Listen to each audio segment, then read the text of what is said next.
సన్న బియ్యంతో ఎట్లాంటి ఉపయోగం అనుకుంటారు? సన్న బియ్యంతో ఇన్ని రోజులు దొడ్డు బియ్యంతో కొంత తినలేక బాధపడే వాళ్ళం అండి.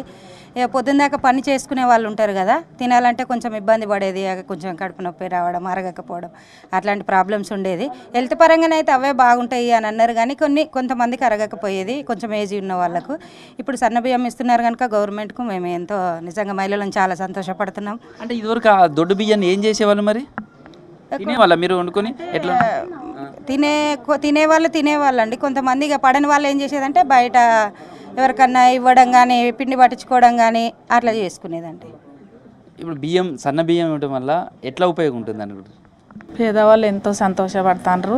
దొడ్డు బియ్యం వండుకున్నా కానీ ఏం కూర వేసుకున్నా కానీ చప్పగా ఉండి తినకపోయేది. పక్క వాళ్ళు అమ్ముకోవడము ఇట్లా చేసి సరపిండికో దేనికో దానికో చేసుకునేది. కానీ ఇప్పుడు ఈ పేదవాళ్ళకి ఎంతో సంతోషకరమైన పని చేసిండు రేవంత్ రెడ్డి. ఇప్పటి వరకు తీసుకున్నారా మీరు బియ్యం?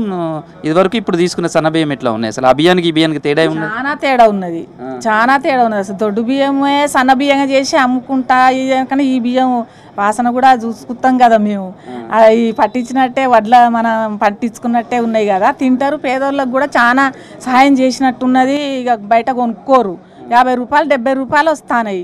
వాళ్ళు ఎంత కష్టపడతాండ్రు, ఒక్కొక్కటి కూడా చేస్తాండు. ఎంతో సంతోషంగా ఉన్నది ఈ బియ్యం పంపిణీ ద్వారా. చాలా పేదోళ్ళకి చాలా లాభదాయకంగా చేసిండు. ఇప్పటి వరకు మీరు చాలా రకాల బియ్యం తీసుకుపోయారు కదా ఇన్ని సంవత్సరాలు. ఇప్పుడు ఈ వాళ్ళ నుంచేమో సన్న బియ్యం. ఈ సన్న బియ్యం ఇవ్వడం వల్ల ఎట్లాంటి ఉపయోగం ఉంటుంది? ఇప్పటివరకు తీసుకున్న దొడ్డు బియ్యాన్ని ఏం చేసేవాళ్ళు? తినేవాళ్ళ నిజంగా?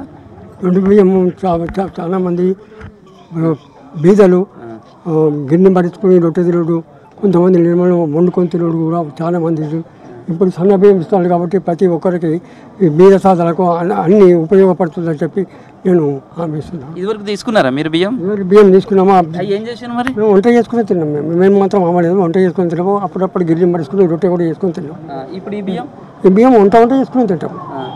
ఎట్లున్నాయి మా బియ్యం? అవి చూస్తే ఎట్లా అనిపిస్తుంది? ఇవి మార్కెట్లో ఎట్లా ఉంది రేటు బియ్యం? ఇప్పుడు ఈ సన్న బియ్యం ఎంత ధర పడుతుంది? బియ్యం బాగానే ఉన్నాయి. బియ్యానికి మార్కెట్ ఎట్లా ఉన్నాయి?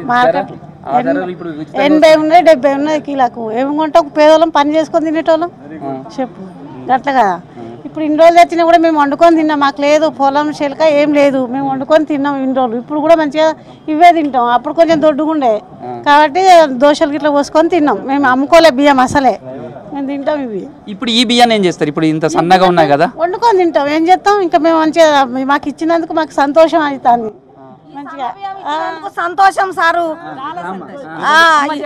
ఇప్పుడు మేము దొడ్డు బియ్యం తినలేక మేము పేదోళ్ళము. ఆ రొట్టె చేసుకొని అది కూడా కష్టంగా తిన్నాము సారు. ఇప్పుడు సన్న బియ్యం ఇచ్చినందుకు సార్లకు ధన్యవాదాలు చెల్లిస్తున్నాను. నమస్కారం. చాలా సంతోషం సార్. సంతోషం. సన్న బియ్యం మేము ఏనాడు ఆ బియ్యము అన్నము బాగాలేదని పారేయలేదు సార్. మేము అదే వండుకొని తిన్నాం. గొంతు దిగకపోయినా కూడా మేము తిన్నాం సార్. ఎందుకంటే మేము పేదవాళ్ళం కాబట్టి, మా కష్టం సుఖం తెలుసు కాబట్టి మేము తిన్నాం సార్ అంతే. చాలా సంతోషం సార్. మాకు మీరు సన్న బియ్యము ఇచ్చినందుకు చాలా సంతోషంగా కడుపు నిండినట్టుగా ఉన్నది. మేము వండుకొని తినకముందే ఆ దొడ్డు బియ్యం ఏం చేసేదమ్మా? దొడ్డు బియ్యం మాత్రం మేము తినబుద్ధి కాకపోయినా కూడా కష్టమున్నా కూడా ఇష్టపడి తిన్నాం సార్. మేము ఇష్టపడి తిన్నాం సార్. ఎందుకంటే ఎప్పుడు ఏది శాశ్వతం కాదు సార్. సన్న బియ్యం ఎప్పుడు శాశ్వతం కాదు. బియ్యం అంటే అన్నపూర్ణేశ్వరి.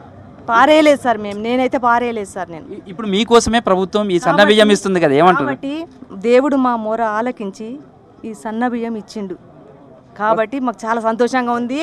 ఈ అందరు ఇచ్చిన వాళ్ళ దాతలకు, సార్లకు, అంత ప్రభుత్వానికి, ఆ సార్ అందరికీ, రేవంత్ రెడ్డి గారికి కూడా వాళ్ళ కుటుంబాన్ని చల్లగా రక్షించి కాపాడి సర్వదా అందరినీ చల్లగా రక్షించి కాపాడాలి.